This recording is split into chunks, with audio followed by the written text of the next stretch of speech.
Oh, howdy all, grab yourself a drink. It is time for some Path of Exile 2 discussion. Welcome to the first day of patch 0.5.0. Today, we are about 16 hours into the league, and at this point, there's a few things that are worth your while knowing about, a few news items, ranging from patches that dealt with the worst crash issues that the league had, through to the stats on Mageblood. More on Mageblood later, but this item is definitely complicated when you just look at its stats somewhere, but there is actually a cohesive whole that's going on there, and this item can be understood a little bit more easily than this text entry can be. We'll come back to this in a sec though. Let's start out by taking a look at the 3 hotfixes and the 1 restart patch that have taken place today. So prior to 8:18 my time, so this is 2.25 hours into the league. Prior to this, I was having a pretty smooth experience, but a lot of people complaining about crashes. And it turned out that Grindy Games were able to isolate what the worst of those crashes were and patch them out of the game.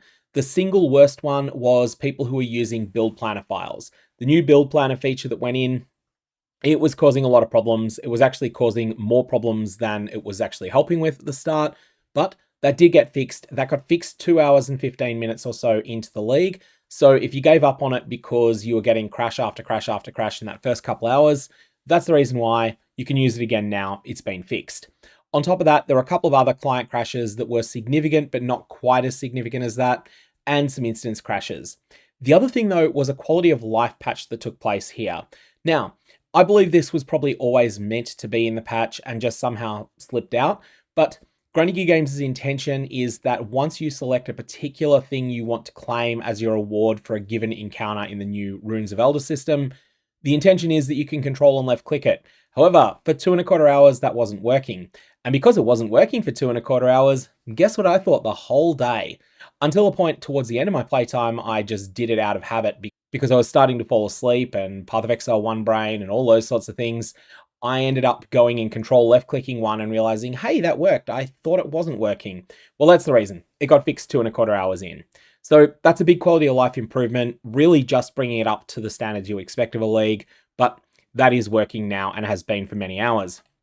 The second patch was one that dealt with 2 microtransactions that were misbehaving.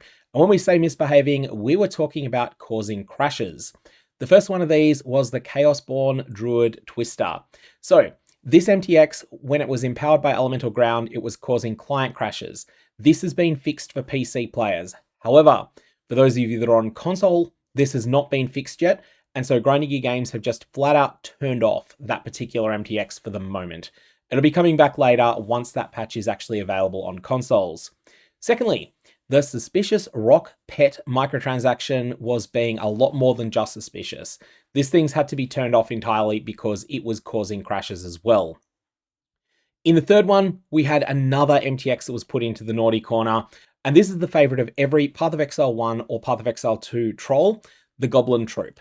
The Goblin Troupe plays music that we'll just say is fairly polarizing among the player base. And as a result, a lot of people intentionally just sit around in town with a Goblin Troupe out just to annoy people. Well, the Goblin Troupe was also annoying people through more than just sound today. It was annoying people through potentially causing a crash, and as a result, those cute little goblins have been put to sleep until they're able to be safely brought back. Don't worry if you are someone who unironically likes the music that they play. I'm sure that you could do a quick search on YouTube and find a 5-hour mix that someone has done. Yes, I believe this does actually exist. Otherwise, the only really significant thing that was found in Hotfix 3 was a significant bug that wasn't really starting to apply to many players yet in League, but was applying to people in Standard. And this was Paquate's Pact support, and also applied to Corrupting Cry support as well. But I feel like this was more likely to stack up with Paquate's Pact. These were having a whole lot of their damage multipliers and supports and things like that not working with them, and that was a problem. That's now a problem that's been fixed. So this was done quite a few hours into the league, so if you were playing Corrupting Cry support, then it has been fixed now, but it wasn't fixed for a little while. You weren't going crazy, your damage wasn't as terrible as you thought it was. There was a serious bug that was causing you to do less damage than otherwise expected. Otherwise, it was just a few bug fixes. And then we had a big patch, 050B. The thing is that sometimes the big patch notes actually have less in them than the small patch notes. These small patch notes, every single line mattered in this one, and most of the lines mattered to a lot of people in this one. This is one of those patches where most of the lines only apply to a small percentage of the player base. Become more important as more people get towards the end of the Atlas, but for the moment, one that was almost exclusive to standard players fixed a bug that prevented the allocation of the very, very last Atlas passive tree skills, and then on top of that, just a bunch of other little problems that were mostly around the Atlas, or in occasional cases around specific unique items or specific lineage supports, things like that that didn't really exist in League very much so far. It's not like these were nothing, but there just wasn't a very large amount of things here that will matter to most players. By all means, have a look at them if you're interested, but I don't think they're going to be one of the most important patches that you'll remember for the rest of the league.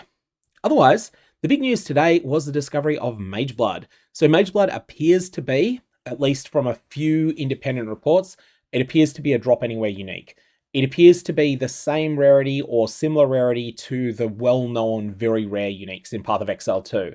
The very rare uniques vary from the always in-demand Headhunter to the sometimes in-demand Astromentus and Dream Fragments to the occasionally in-demand Erisvane's Wings, and then through to a number of things that no one really wants at all. But all these items appear to be about equally rare, and at least my speculation, they're all equally rare, and that Mageblood just fits in there. Now, for those of you that don't play Path of Exile 1, Mageblood is arguably the highest power level over replacement item, just general purpose power item in Path of Exile 1.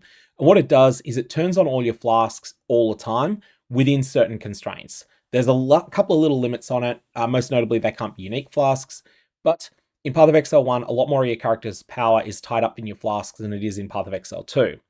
Mageblood in Path of Exile 2 is a spiritual successor to this that captures some of the identity of that item, but does sort of distill it and change it a little bit as well. The way that it does this is by being an ultra high RNG item. However, Mageblood itself can be re-rolled with a Divine Orb. Every single roll on it can be re-rolled with a Divine Orb. And this is one of those cases where there are going to be combinations that are hotly, hotly sought after, including a couple that might not be very obvious. So what on earth does this legacy of 1 to 14 mean? That just means that it picks from a list of 14, and these 4 are picked independently with the potential for repeats. The potential for repeats sounds bad, so you might end up rolling one that goes 3, 7, 7, 13. That's a valid roll because even the first 7 doesn't preclude the second 7 from rolling, but that is actually not a bad outcome. Well, depending on which ones 3, 7, and 13 map to. We'll get to what those legacies are in a sec, but then there is the compensation for having duplicates. So all Mage's legacies, more on those in a sec, have 25 to 50% increased effect per duplicate Mage's legacy you have. So you could conceivably have 4 different Mage's legacies selected. So this is where your numbers from 1 to 14, maybe they roll 1, 2, 7, and 12.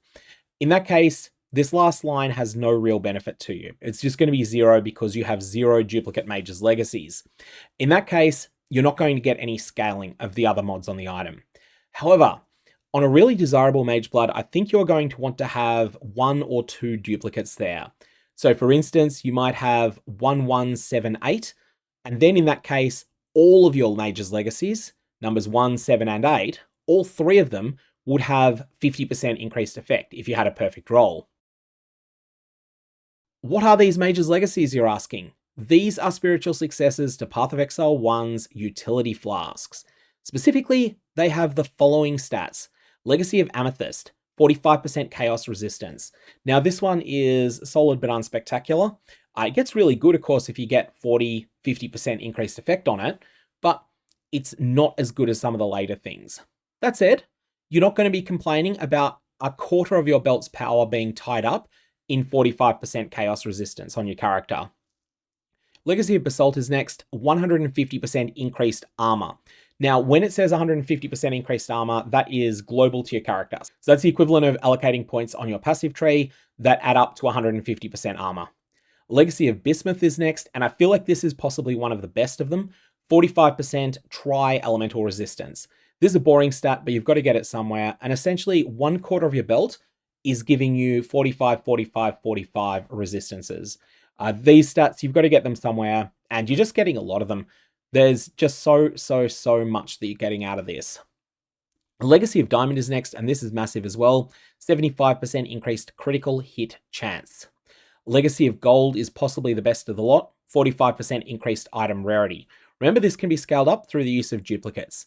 It is my personal speculation, and I want to be very clear that there's no evidence backing this up. There's also no evidence that sort of countervails against it either. But it is my personal suspicion that this might be the rarest, because grinding gear games do tend to be more stingy with increased item rarity than they are with the other stats that are found on this item.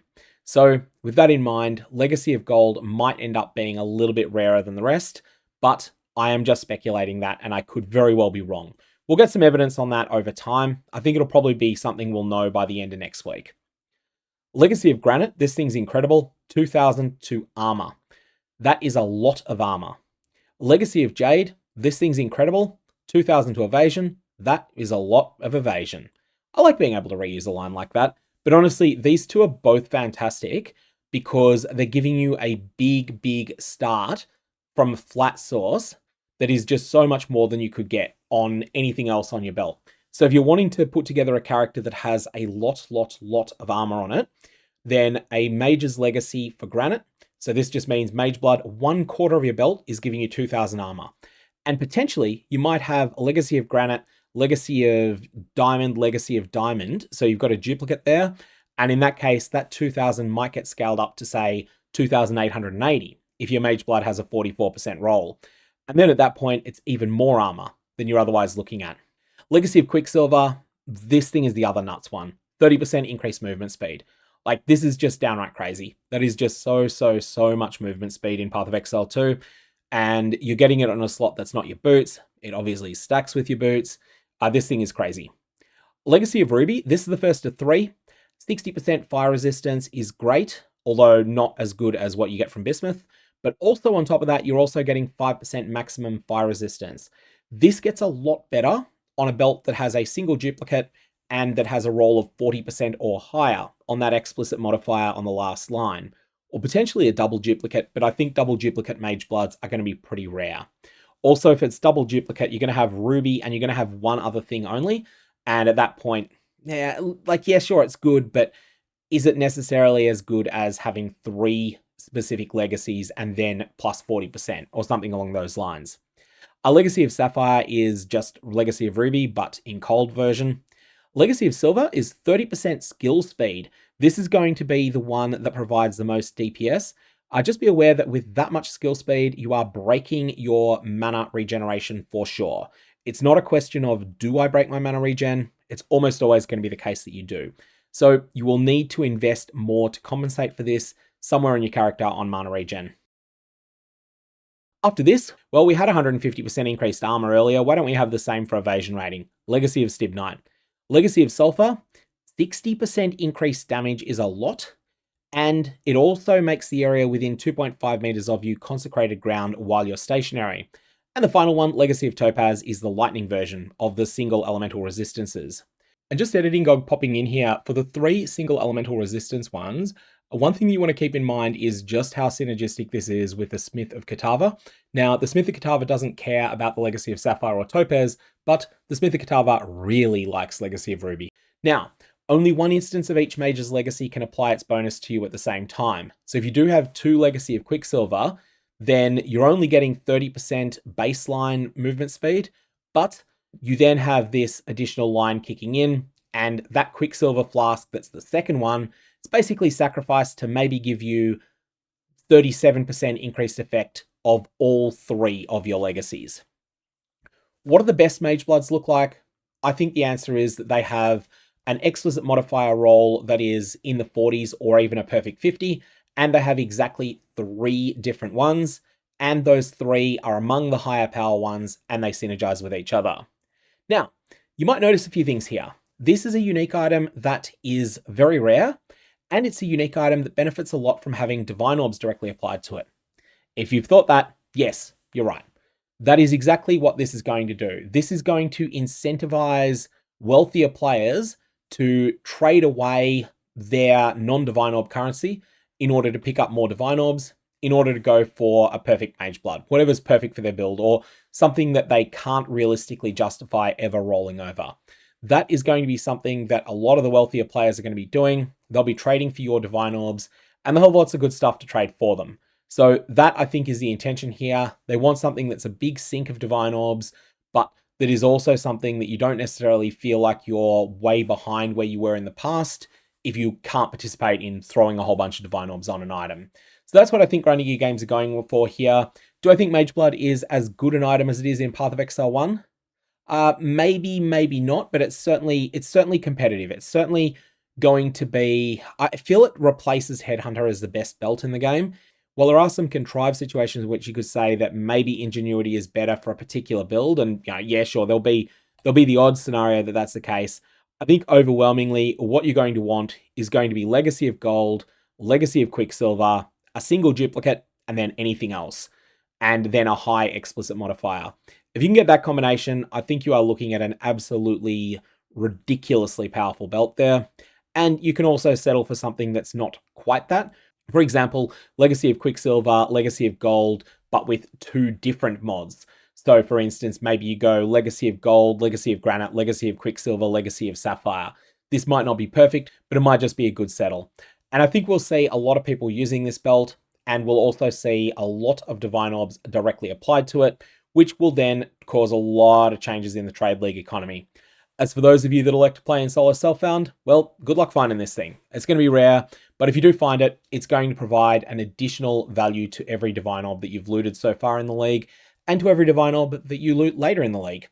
Anyways, that's Mageblood. That's also the news for today. I'm going to leave it there. May your Val Orbs have interesting results.